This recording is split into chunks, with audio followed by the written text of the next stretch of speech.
বাংলাদেশি ও রোহিঙ্গারা ভারতের জন্য হুমকি স্বরূপ উল্লেখ করেছেন ভারতের প্রধানমন্ত্রী নরেন্দ্র মোদী। বাংলাদেশিরা ভারতের ঝাড়খণ্ডে অনুপ্রবেশ করে সেখানকার জনমিতি বদলে দিচ্ছে বলে তিনি অভিযোগ তুলেছেন।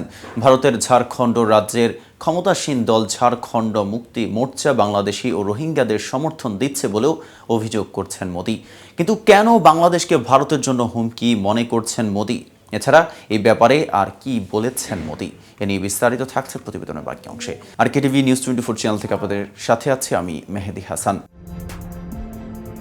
মোদী বলেছেন, সাঁওতাল পরগনায় আদিবাসীদের সংখ্যা দ্রুত কমছে, অঞ্চলটি দখল হয়ে গেছে।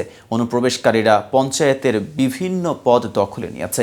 মেয়েদের বিরুদ্ধে অপরাধ বেড়েছে। অনুপ্রবেশকারীদের কারণে ঝাড়খণ্ডের প্রত্যেকে অনিরাপত্তায় ভুগছে। ঝাড়খণ্ডের স্টিল সিটি হিসেবে পরিচিত জামশেদপুরে বিজেপির এক সমাবেশে দেওয়া বক্তৃতায় এই কথা বলেন তিনি।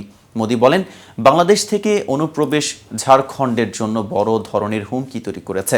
রাজ্যের সাঁওতাল পরগনা ও কোলহান এলাকার জনমিতি বদলে যাচ্ছে। ভাষণে মোদী বলেন, বাংলাদেশি ও রোহিঙ্গা অনুপ্রবেশকারীরা সাঁওতাল পরগনা ও কোলহান অঞ্চলের জন্য বড় হুমকি হয়ে উঠেছে। এই দুই অঞ্চলের জনসংখ্যা দ্রুত পরিবর্তিত হচ্ছে, আদিবাসীদের সংখ্যা কমছে। অনুপ্রবেশকারীরা জমি দখল করছে, রাজ্যের নারীদের উপর নির্যাতন চালাচ্ছে এবং পঞ্চায়েতকে কবজা করছে। ঝাড়খণ্ডের প্রত্যেক নাগরিক অনিরাপদ বোধ করছে। প্রতিবেশী দেশের অনুপ্রবেশকারীরা রাজ্যের ক্ষমতাসীন দলের উপর প্রভাব বিস্তার করছে। মোদী আরও অভিযোগ করেন, বাংলাদেশি আর রোহিঙ্গাদের পক্ষ নিয়েছে জেএমএম। অনুপ্রবেশকারী ও চরমপন্থীরা জেএমএম দখল করে নিচ্ছে। এটা ঘটছে কারণ জেএমএম এর উপর কংগ্রেস ভূত ভর করেছে। কংগ্রেসের ভূত যখন কোনো দলের উপর ভর করে তখন সেই দলের এজেন্ডাই হয় তোষণ।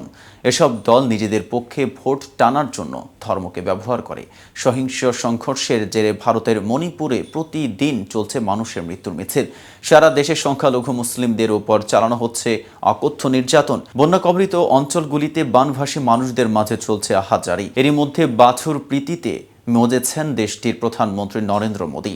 দেশের উল্লেখযোগ্য একটা অংশকে এভাবে দৈন্য দশার মধ্যে রেখে বাছুর প্রীতি দেখানোর ঘটনায় চারদিকে বইছে সমালোচনার ঝড়। এদিকে এক দেশ এক নির্বাচন ব্যবস্থা চালু করার বিষয়ে বিজেপি অনেকদিন ধরেই আগ্রহী। গত মাসে লালকেল্লায় ভারতের স্বাধীনতা দিবসের অনুষ্ঠানে বক্তৃতা দেওয়ার সময়ও এই প্রসঙ্গ উঠে এসেছিল প্রধানমন্ত্রী মোদীর গলায়।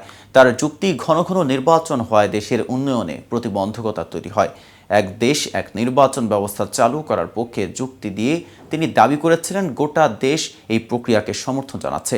রাজনৈতিক দলগুলোকে এটিকে সমর্থন করার জন্য আহ্বান জানিয়েছিলেন মোদী।